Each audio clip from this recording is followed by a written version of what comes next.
Well, you know, we actually in the library we have a lot of discussions regarding our programming and stuff. And one of the recent discussions that we've had at a management level is how do we reflect our community so that anybody who comes in our library can see themselves reflected in our collection and in our programming, and you know, how do we reach more people and not just those that look exactly like ourselves and behave exactly like ourselves. You know, how do we open that up? So it's an active conversation that's going on in our business frequently and more and more progressively. There's lots of discussion, all moving in that direction to try to, you know, make everybody feel welcome. And that's extraordinary to hear. That's something we would not have heard maybe even 15 years ago. Right. Simply being aware that this may be an issue for people, that it is a problem not seeing yourself, you know, in the literature or in the art or in the films or even in the music. Right, and all people, you know, we discuss, you know, all the nationalities that have come here. I remember in you know, my family is from Germany and from Ireland, but I remember when the Cambodian boat people came over, and I was just a wee lass and we hosted a family. And I think about how that must have been for them to come to America and know nothing and know no one, and have Americans teaching them how to shop and how to speak and all of that. And when I look back, some of our cultures didn't have that welcoming embrace of America. And then it's nice to know that some did. And that's a big part of my memories as a child, probably, again, dating myself, but.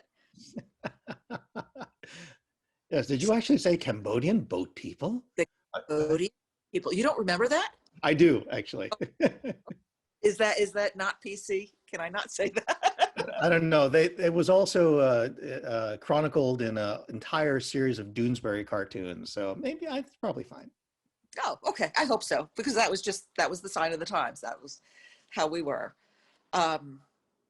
So you had an injury in Spain caused by a sword. Yeah. I let that one go without asking you about that. Let's see. Can you still see the scar? Let's see. There, no, maybe there. You can't quite see it. There's a little line right there. Maybe it didn't split your lifeline. No, it didn't. Well, the background, we lost the background. Yeah, that was when I did a commercial for Kaya Madrid. And that was the first time I ever got to fly internationally for a commercial. That was, holy crow, that's exciting. And they set me up in a big old samurai costume. And, you know, I'd been spending my career sort of quietly pushing against stereotyping in film and TV.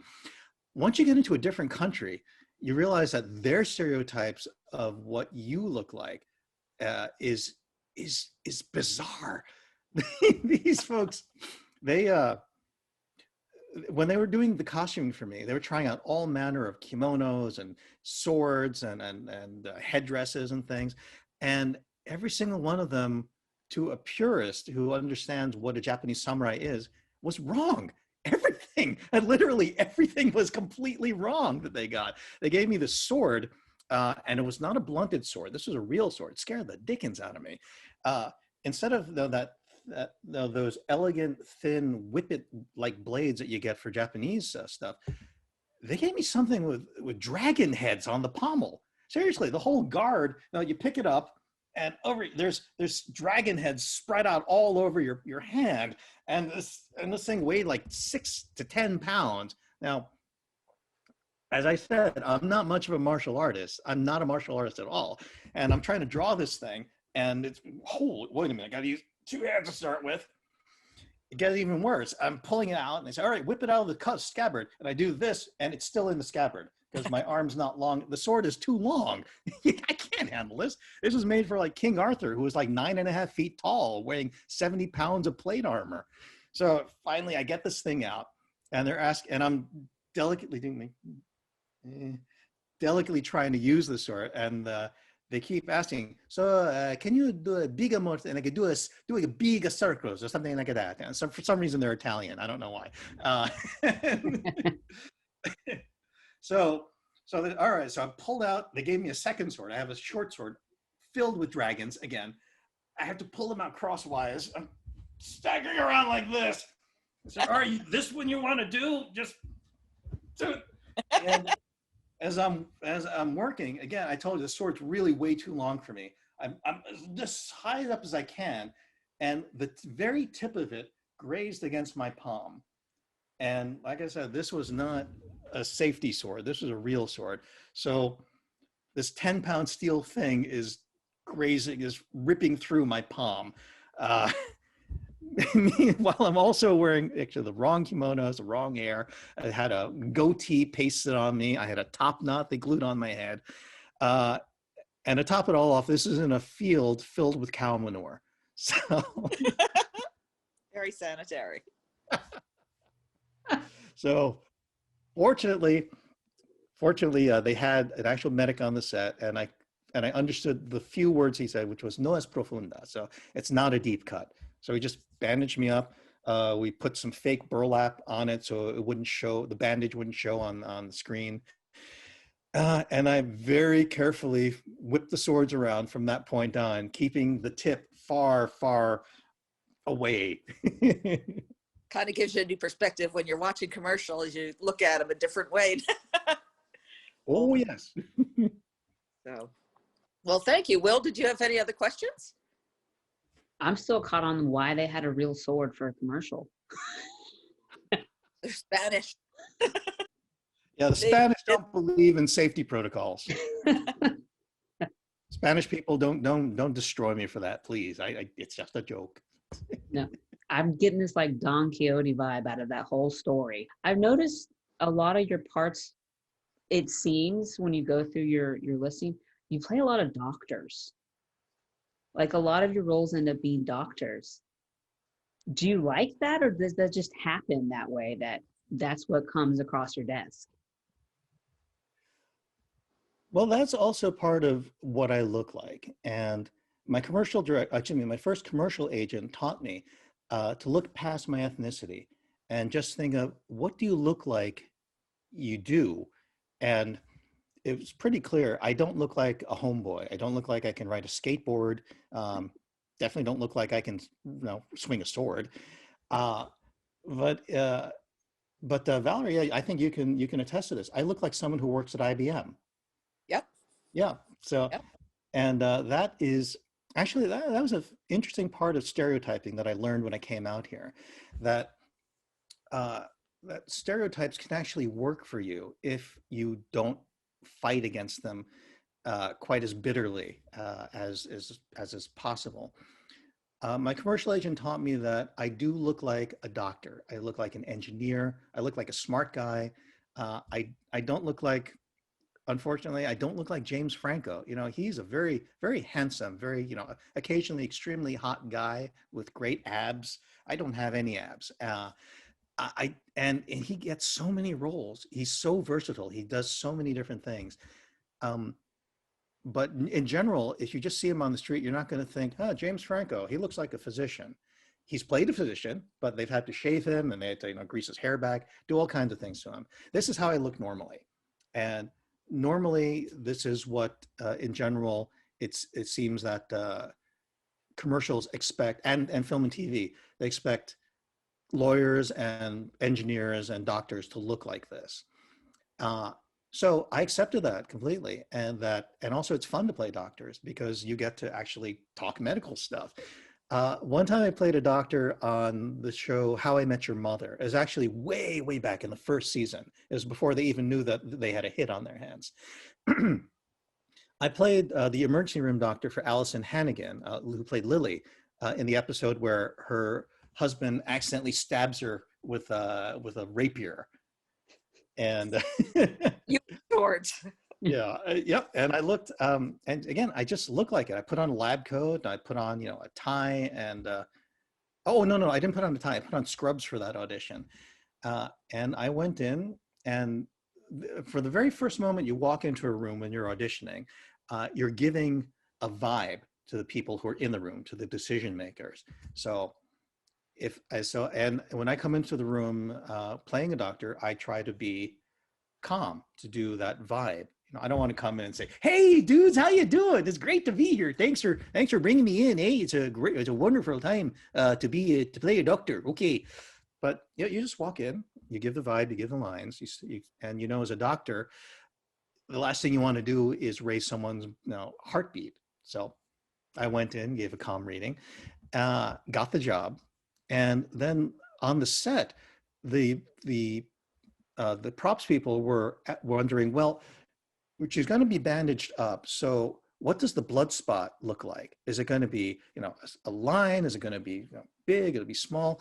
And without thinking, because this is just what I do as an actor, I wandered into me and said, well, considering the nature of the wound, it was a small, limited puncture wound. It didn't actually penetrate through her arm.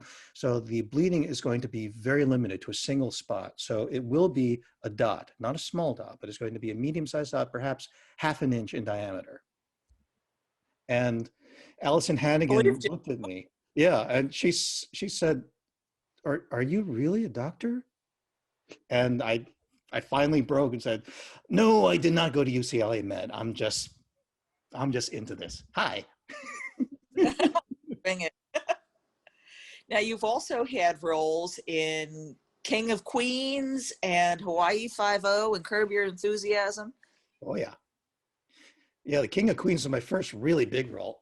Excuse me.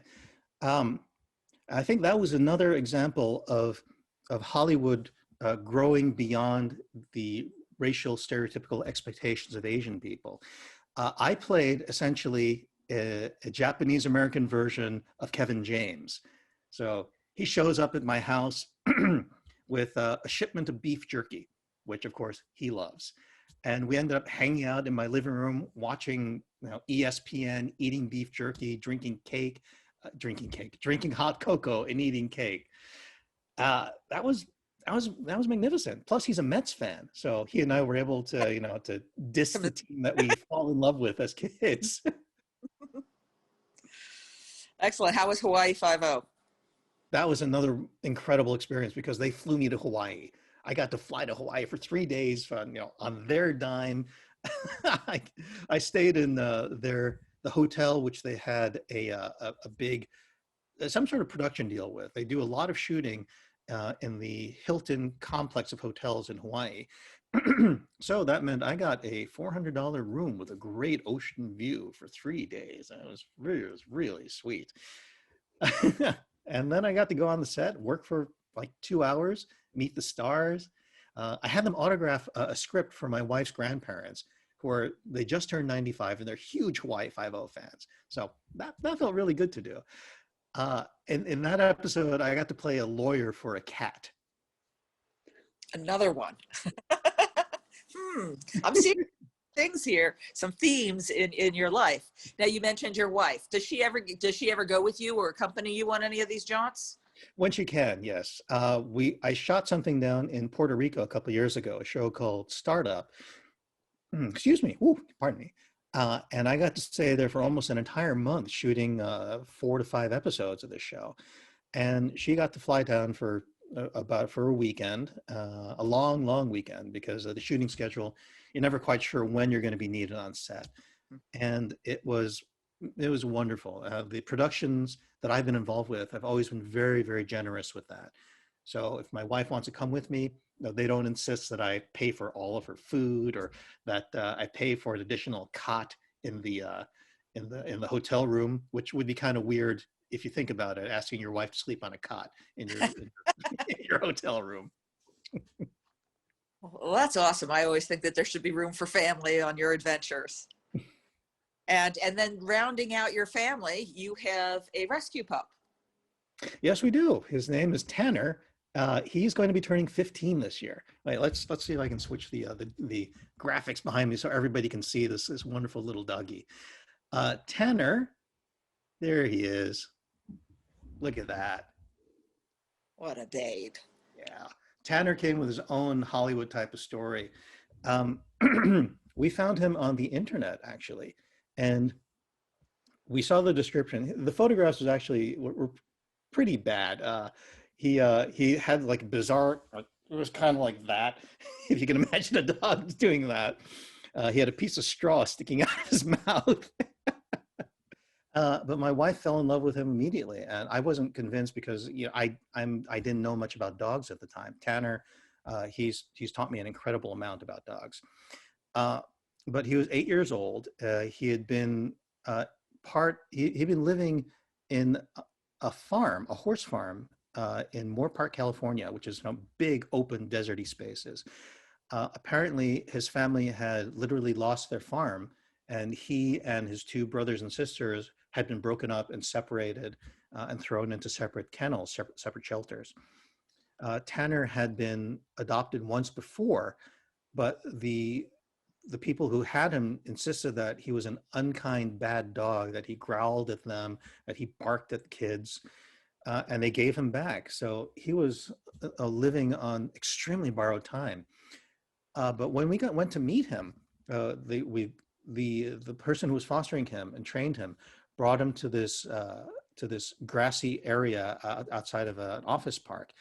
And we got out of the car. We were maybe 100 feet away. He could barely see us.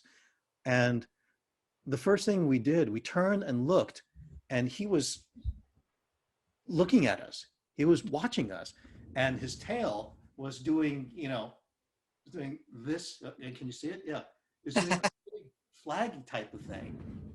And if you're dog people, you know that means that they're pretty excited to see you. Which again, I didn't know. He was teaching me as we went along, and we played with him for about half an hour. He showed himself to be a really nice, fun little doggy. We left. We thought about it for a while. Again, it's our first dog, and they agreed to let us borrow him for a weekend. And after the weekend, there was no way we were giving him back. We fell in love with him immediately, and he started living on our beautiful couch within a week. So much for the no dogs on the furniture. They trained you pretty quickly. Oh yeah, and I'm saying there's so much more fun when they're jumping on and off the couch. Now, even at age 15 now, he still parkours on and off this thing. His landings are not nearly as graceful anymore. And he's been having some medical issues lately. He recently developed this thing called nystagmus from an inner ear infection or an imbalance. So his poor little eyes were just twitching back and forth wildly for an entire 2 weeks. But we took care of him. He's come through it. And then some neighborhood person, or one of our neighbors left a drugged piece of candy somewhere outside on the sidewalk. He accidentally got a hold of it, and then the eyes twitching. He's like this all night long. He's walking, and his paws keep twisting around like that. He was fine. He came through it, and then also he's showing no indication that he wants any more of that. So Right. yeah, he's perfectly happy with his doggy Oreo cookies now. Well, rescuing animals says a lot about the owners too. So you and your wife are obviously very good people, because dogs don't just accept anybody. So it's good to see that in your life. Thank you. That's very kind. So do you have any questions for us? Are you just dying to know about what's going on in libraries these days? Do you go to the library? Do you go to the library? Well, with all this pandemic stuff, of course, getting into the libraries is tough, but we would always go to library sales. We love roaming through the piles of used books that are available, because they're always in wonderful condition. If you go to a used bookshop, almost invariably every book has that really musty aroma, like they've been caught up in the same house on the same bookshelf with about 4 inches of dust on top of the spine for decades. But the library books, even though I've seen them, they're well thumbed, they've been read, they've been loved, they've always been in wonderful condition. And I've been always happy to grab a whole stack of 10, 20 books at a time, bring them home, and end up with piles and piles of books all through the house just waiting to be read. So yeah, we love libraries. Kristen, my wife, has been very active. I got her a brand new Kindle a couple of years back, and she's been taking advantage of all of the new library Kindle loan systems, which I'm sure during the pandemic have been a godsend for everybody who loves to read. Personally, I love to read too. I much prefer the weight and solidity of a real book, particularly one that doesn't smell like 40-year-old dust. Well, we've gone through a lot of changes in the library. We have done curbside checkout, and we're open for limited services now. So we just like being able to see our people, our public. It's a real joy to see people coming into the library and loving their library. And I always want more. Every library I've gone into, I've wanted to see even more books, even more options, stuff 30, 50, 100 years old that you can just pull out and see how the world has changed. Something as simple as looking at a typeface, seeing how dialogue is written. It's something you really get a wonderful sense of history just by running your hand along the spines of books in a real library. And I honestly do miss that. I love going to the libraries. Thank you. We miss you too. All of our people. So, well, thank you, Keisuke. I think that we've gone way over the time that we were supposed to be talking. Yeah, sorry. Will, I do so love talking about myself. Will, are you here? Yep, I'm here. Sorry, I can't say. I can only see Keisuke. I think. Yep. Where'd he go? Oh, there. There he is. Yeah, thank you for doing I'm Brady bunching it. it. Yeah.